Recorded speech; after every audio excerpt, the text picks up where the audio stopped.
let you know.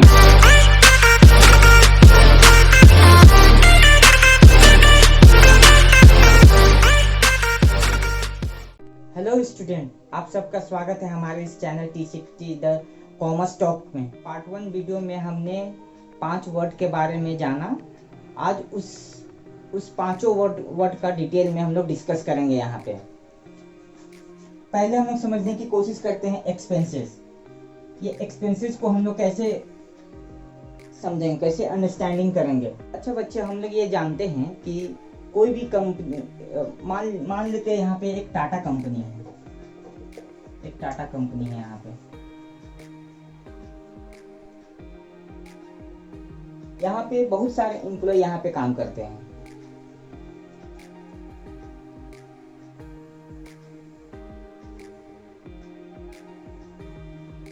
यहाँ पे हमारे बहुत सारे एम्प्लॉय, टाटा कंपनी में बहुत सारे एम्प्लॉय लोग काम करते हैं। उनको उस काम के बदले में पैसा दिया जाता है। ये मिस्टर ए है, ये काम कर रहा है, इस टाटा कंपनी में काम कर रहा है। वहाँ इस टाटा कंपनी का कोई अकाउंटेंट है, जो कि मिस्टर ए जो काम कर रहा है वहाँ पे, उसको सैलरी पे करना है अकाउंटेंट को। तो ये मार्च महीने का सैलरी है। वो मार्च महीने फुल मार्च जब वो काम किया, फुल मार्च काम करने के बाद वो मिस्टर ए गया अकाउंटेंट के पास। वो बोला कि देखिए सर, मैंने इस कंपनी में 1 महीने पूरे काम किए हैं, तो मुझे सैलरी दीजिए। तो अकाउंटेंट जाता है तो क्या सैलरी देता है? वो क्या देता है? वो सैलरी के रूप में कैश देता है। तो जब वो कैश देता है तो हम लोग उसका एंट्री कैसे करते हैं? हम लोग कंपनी के लिए क्या हुआ, वो 10,000 उस कंपनी के कैश बैलेंस से 10,000 डिडक्ट हो जाएगा। और कैश क्या होता है? असेट होता है। और इस मिस्टर ए के अकाउंट में 10,000 का प्लस हो जाएगा सैलरी के रूप में। अब यहाँ पे हम लोग देखते हैं स्टूडेंट कि ये जो सैलरी है, इसमें बहुत सारा, ये जो सैलरी हम लोग दिए हैं, ये सैलरी के रूप में बहुत सारा चीज हो सकता है। ये एक्सपेंस के बहुत सारे नाम हो सकते हैं, जैसे कि कमीशन,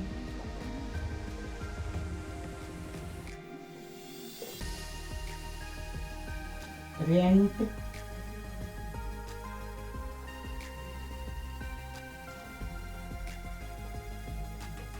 कमीशन, रेंट हो गया, वेजेस हो गया।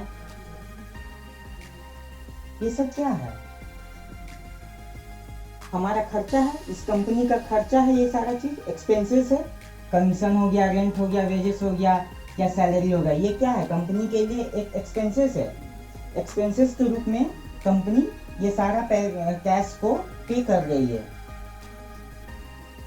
तब ये इस कंपनी का जो अकाउंटेंट है, वो अपने बुक में एंट्री करेगा कि 10,000 महीने हमारे कैश में से हमारे डिडक्ट हो गए और 10,000 सैलरी के रूप में मिस्टर ए को दिया गया है।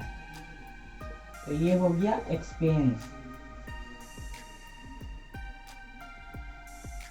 अब हमको एक बात बताइए बच्चों कि ये जो मिस्टर ए है, ये 1 मार्च से 31 मार्च तक काम किया, तब मिस्टर ए को 10,000 रुपीज सैलरी के रूप में दिया गया। यानी इसके सर्विस को कंपनी, मिस्टर ए अपना सर्विस कंपनी को प्रोवाइड किया। अब इसको और अच्छे से समझने के लिए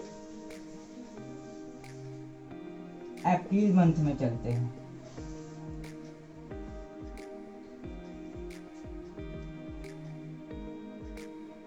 अब इसी जगह इसके आगे अगर मिस्टर ए 31 मार्च तक काम किया, लेकिन मिस्टर ए ने कहा अकाउंटेंट को, अपने मैनेजर को, कि मुझे 10 अप्रैल मंथ का सैलरी मुझे एडवांस में चाहिए, मतलब पहले ही वो ले लेना चाहता है। लेकिन ये सर्विस अभी तो 31 मार्च, आज डेट है 31 मार्च को ही वो जब सैलरी लेने गया तो अप्रैल मंथ का भी सैलरी पहले ही मांग रहा है। तो वो जो 10,000 रुपये पहले वो पा रहा है वो कंपनी के लिए क्या हो जाएगा? एडवांस हो जाएगा, प्रीपेड एक्सपेंसेस, प्रीपेड हो जाएगा। 20,000 in April, 10,000 March, 10,000 अप्रैल। ये हो जाएगा हमारा प्रीपेड और ये हो जाएगा एक्सपेंसेस।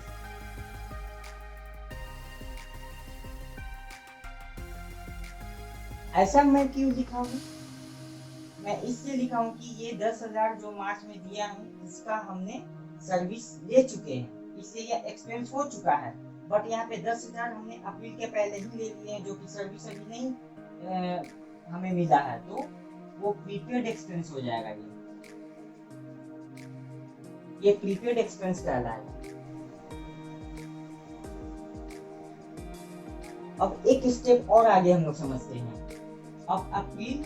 अब मई मंथ में आ जाते हैं। अब मई मंथ में क्या हुआ? अप्रैल का तो पैसा मैं 31 मार्च को ही वो अप्रैल मंथ का पैसा ले चुका है, तो अप्रैल में तो मुझे पैसा पे करना नहीं है। अब मई मंथ में वो काम जब वो पूरे 1 महीने काम किया, उसके बाद जब वो सैलरी अकाउंटेंट से मांगने आया तो अकाउंटेंट ने कहा कि आपका जो ये 10,000 सैलरी है वो आपको अगले महीने मिलेगा, इस महीने नहीं मिलेगा।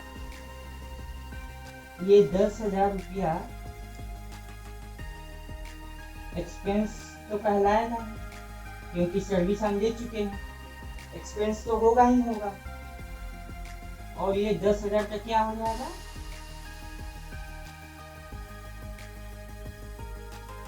लाइबिलिटी हो जाएगा, मतलब कि आउटस्टैंडिंग सैलरी हो जाएगा।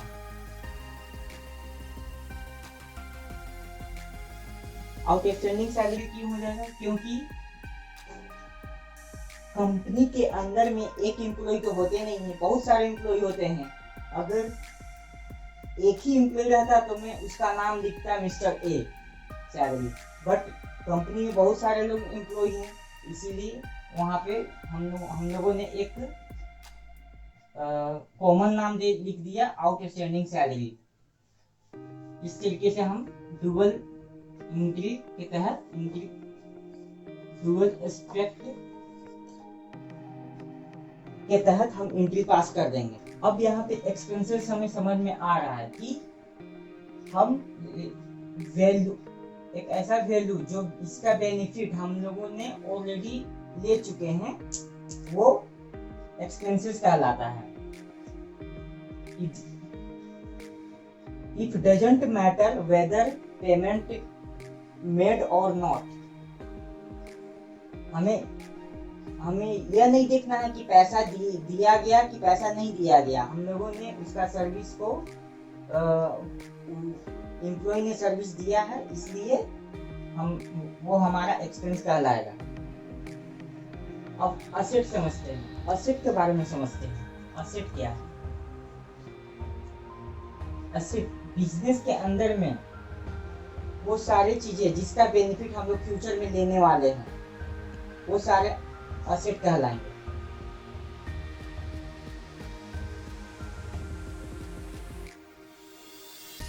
फर्नीचर, मशीन, बिल्डिंग, कैश, ये सब असेट होते हैं। इसका बेनिफिट हम लोग फ्यूचर में लेंगे। ये सारे असेट के उदाहरण हैं और इसका बेनिफिट हम लोग फ्यूचर में लेंगे। वो सारे असेट हो गया और जिसका बेनिफिट हम लोगों ने ले चुका है वो एक्सपेंस कहलाएगा, और जिसका बेनिफिट हम लोग को फ्यूचर में मिलने वाला है वो असेट कहलाएगा। ये मेन डिफरेंस होता है असेट और एक्सपेंस में।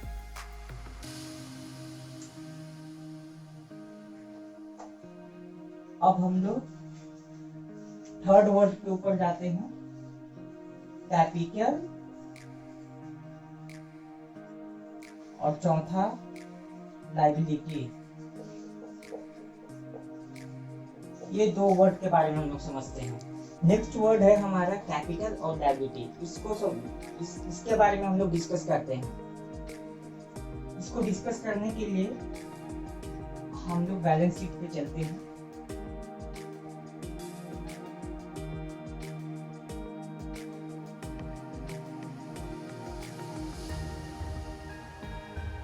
एक रफली हम बैलेंस शीट बना लिए हैं। अब इसके माध्यम से हम समझने की कोशिश करते हैं कि कैपिटल और लायबिलिटी क्या होता है।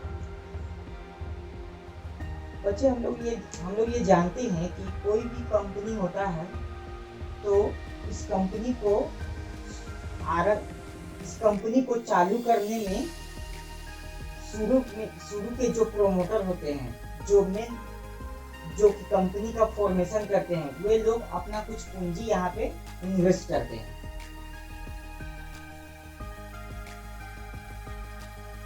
तो कंपनी अपना पूंजी जब लगाते हैं कंपनी में तो 3 तरीके का फॉर्मेशन होता है बिजनेस का। और एक होता है या तो प्रोप्राइटर, या फिर पार्टनरशिप, या फिर कंपनी। प्रोप्राइटरशिप में क्या होता है कि कोई एक ही पर्सन है अपना पूंजी को लगाता है, तब हम कैपिटल बोलते हैं। और जब पार्टनरशिप के अंदर में जब कैपिटल को इन्वेस्ट किया जाता है तो उसमें हम लोग बोलते हैं एस कैपिटल, बीस कैपिटल, सीज कैपिटल। और यदि कंपनी का कैपिटल को अगर देखा जाए तो उसमें हम लोग शेयर कैपिटल बोलते हैं। तो हम लोग मान लेते हैं कि इस टाटा कंपनी कैपिटल जो है वो 5 लाख रुपया कैश के रूप में दिया है।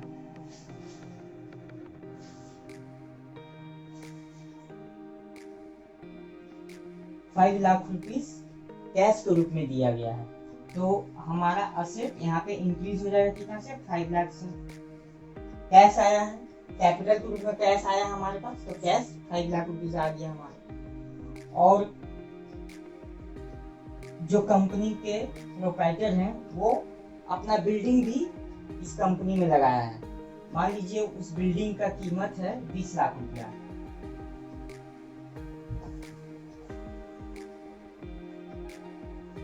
₹20 लाख। तो अब ये हमारा कैपिटल हो जाएगा 25 लाख। 20 लाख बिल्डिंग और 5 लाख का कैश।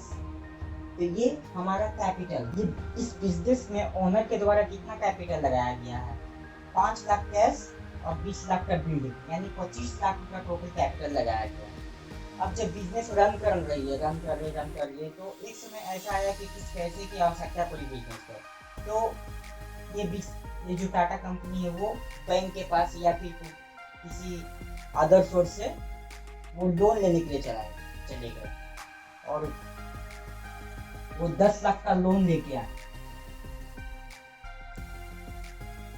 वो बैंक से लोन लेके आए 10 लाख रुपए।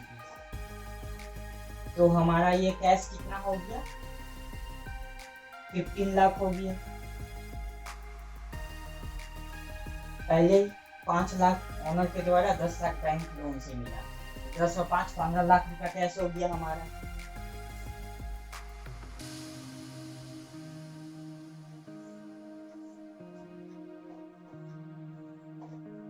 टोटल कितना हो गया, 35 लाख।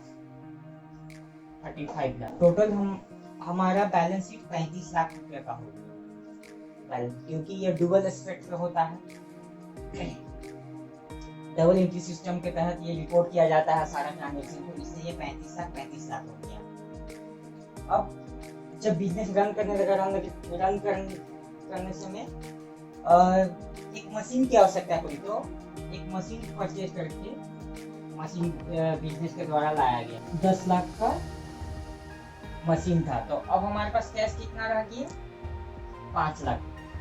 10 लाख का मशीन आ गया, तो 5 लाख ही में हमारे पास कैश बचा, तो ये 35 लाख हो गया। अब बच्चों आप लोग हमें बताएं कि ओनर का कितना है कैपिटल। यहाँ पे आप लोग यहाँ देखेंगे कैपिटल मीन्स होता है claim of owner in total asset of business. तो टोटल असेट क्या है? ये असेट है, ये राइट साइड में असेट होता है, लेफ्ट साइड में लायबिलिटी होता है। राइट साइड में कितना असेट है? 35 लाख का असेट है, तो ये क्या होगा? ये टोटल असेट हो गया। Total asset of business, total asset of business है 35 लाख रुपया। तो claim of owner in total asset of business, तो टोटल असेट 35 लाख का है। इसमें ओनर के द्वारा कितना लगाया गया है? बाय ओनर के द्वारा कितना लगाया है? 25 लाख रुपया लगाया गया है। इसमें टोटल असेट में हम ये नहीं कहेंगे कि 5 लाख कैश लगाया है और बिल्डिंग 20 लाख का लगाया है। हमें ये देखना है कि 25 लाख रुपया वो लगाया है, टोटल बिजनेस पे 25 लाख लगाया है, तो 35 लाख का टोटल असेट है, तो उसमें 25 लाख ओनर का है। ठीक है, claim of owner in total asset of business, total asset 35 lakh है और ओनर के द्वारा 25 लाख लगाया गया है। तो हम ये जो कैपिटल है इसका कंपैरिजन हमेशा टोटल असेट से ही करेंगे। हम ये नहीं बोल सकते हैं कि कैश 5 लाख रुपया दिया और बिल्डिंग 20 लाख रुपया दिया, हमें ये नहीं बोलना है। जब ओनर के द्वारा कोई भी कैपिटल इन्वेस्ट किया जाता है, चाहे वो कैश हो या बिल्डिंग हो या मशीन हो, किसी भी फॉर्म में जब किया जाए तो वो बिजनेस का हो जाता है। तो बिजनेस का हो जाने के बाद ये बिल्डिंग, कैश या मशीन, इस पे ओनरशिप नहीं रहता है। अब वो ये बोल सकता है कि जो भी बिजनेस का टोटल असेट है उस पे मेरा 25 लाख है।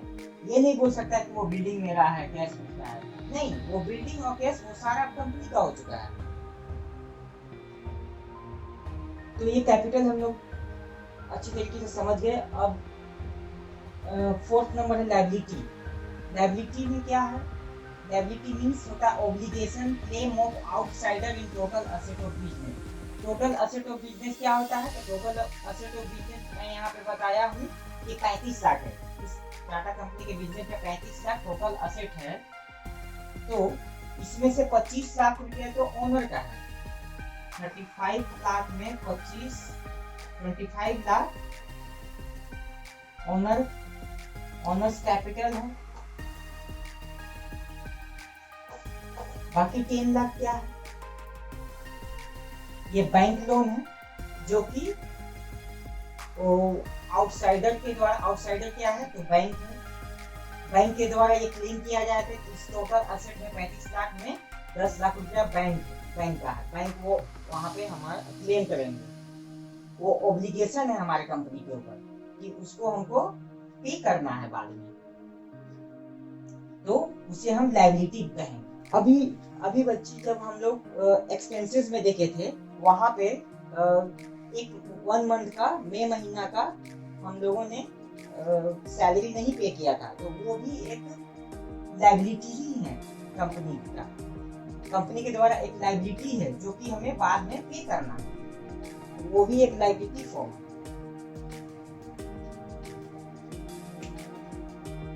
अब हम लोग 5th वर्ड के बारे में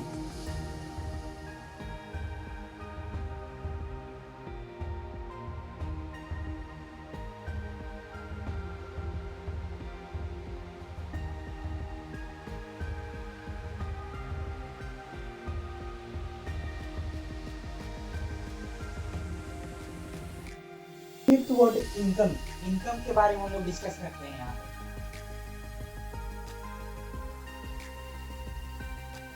टीसीटी ये हमारा कोचिंग है टीसीटी।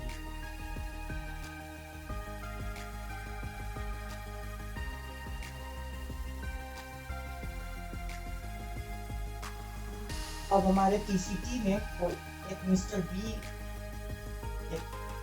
बी स्टूडेंट आया है। वो हमारे कोचिंग में कोर्स करना चाहता है, तो हम लोग उसे कोर्स फी के रूप में पैसा चार्ज करते हैं, यानी हमारा तब हमें इनकम होगा। बच्चों, हम लोग टीसीटी में मिस्टर बी को 11 के कोचिंग प्रोवाइड किए। जब कोर्स कंप्लीट हो गया तो मिस्टर बी मुझे 10,000 रुपीज ला के दिया। तो 10,000 कैश आया, एसेट है, प्लस 10,000 ये हमारा इनकम है।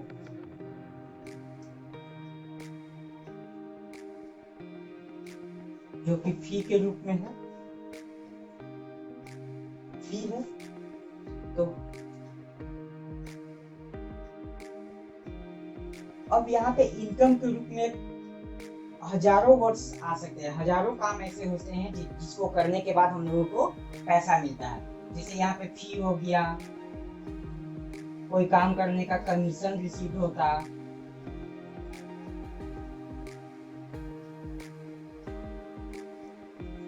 रेंट मिलता, सेल्स करते हम तो हमें इनकम मिलता। मुझे कमीशन मिला, या रेंट हमको रिसीव हुआ, या सेल्स हम किए तो, या फिर फी कोर्स फी हमको मिला तो मेरे को इनकम हुआ। तब मुझे इनकम हुआ 10,000। तो मैं उसको 10,000 इनकम लिया और 10,000 असेट ये कैश के रूप में मिला। तो एसेट के डुअल एस्पेक्ट पे इनकी अकाउंटेंट एंट्री करेगा।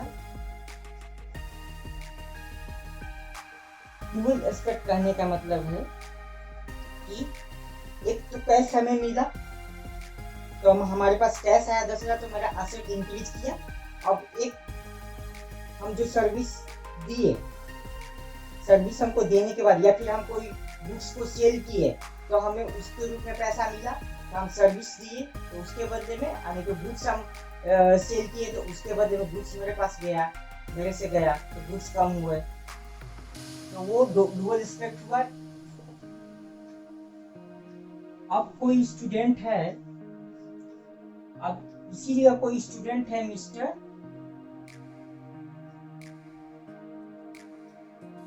मिस्टर सी, जो कि मुझे वो कोर्स का पैसा नहीं दिया। फी के रूप में मिस्टर सी के द्वारा पैसा हमें नहीं मिला। तो क्या मेरा इनकम हुआ कि नहीं? कोर्स कंप्लीट कर चुके हैं, हमने तो पैसा अर्न कर लिया ना। तो मिस्टर सी ने हमें फी नहीं दिया, लेकिन कोर्स कंप्लीट, हमारे द्वारा कोर्स कंप्लीट हो गया। तो यहाँ पे if services have been rendered, income का मतलब होता है if services have been rendered, it means income has been earned whether payment is made और नॉट। तो यहाँ पे हम कोर्स कंप्लीट कर चुके हैं, तो इनकम हो चुका है हमारा। तो हमारा ये अप्रूव्ड इनकम कहलाएगा, जो कि मिला नहीं है। अप्रूव्ड इनकम क्या कहलाएगा? हमारा असेट, जो कि हमको बाद में मिलने वाला है। इसी का एक और नाम है आउटस्टैंडिंग फी, आउटस्टैंडिंग फी भी इसको बोलते हैं। तो इस फी के जगह में हम लिख देंगे अप्रूव्ड इनकम, जो कि असेट हो जाएगा। अब इसको और अच्छे से समझने के लिए और आगे बढ़ते हैं।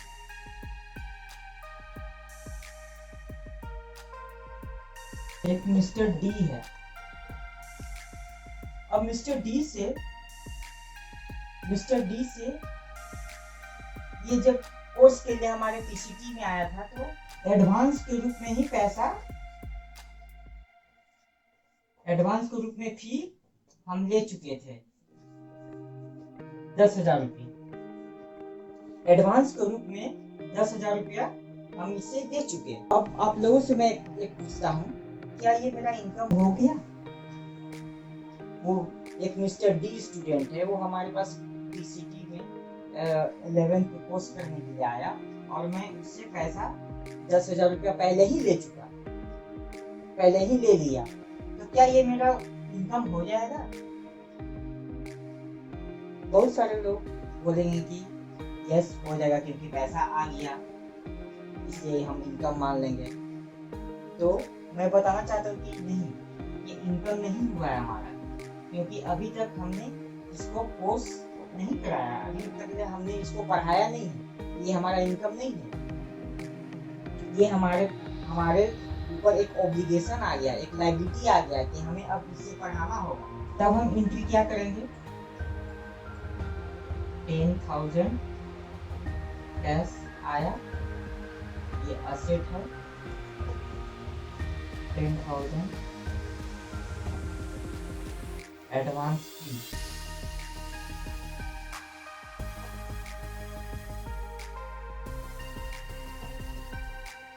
एडवांस फी 10,000 एडवांस फी के रूप में हम इसको रिपोर्ट करेंगे। और जब कोर्स कंप्लीट हो जाएगा तो फिर हम इसका एंट्री क्या करेंगे? माइनस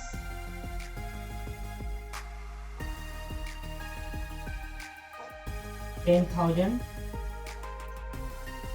एडवांस फी प्लस, अब हमारा ये 10,000 की इनकम होगी। इस तरीके के एग्जांपल से हमें ये समझ में आता है कि हम यदि सर्विस दे दिए किसी को तो हमें मेरा इनकम हो गया। अब इससे फर्क नहीं पड़ता कि हमें पैसा मिला या नहीं मिला। इसमें एक और चीज मैं बताना चाहूंगा, गुड्स जब सेल करते हैं तो कैश और क्रेडिट में करते हैं। कैश में करने के बाद ये मुझे पैसा मिल जाता है तो यहाँ पे तो खत्म हो गया काम। लेकिन क्रेडिट में जब बेचते हैं तो हम एक नया डेटर के रूप में एक नया टर्म आ जाता है डेटर। और सर्विस जब हम करते हैं, सर्विस जब हम किसी को देते हैं तो इसमें कैश, अगर सर्विस हम दे रहे हैं कैश में करने से तो ये बात यहीं पे खत्म हो जाती है। लेकिन अगर क्रेडिट में करते हैं तो इसका एक टर्म आता है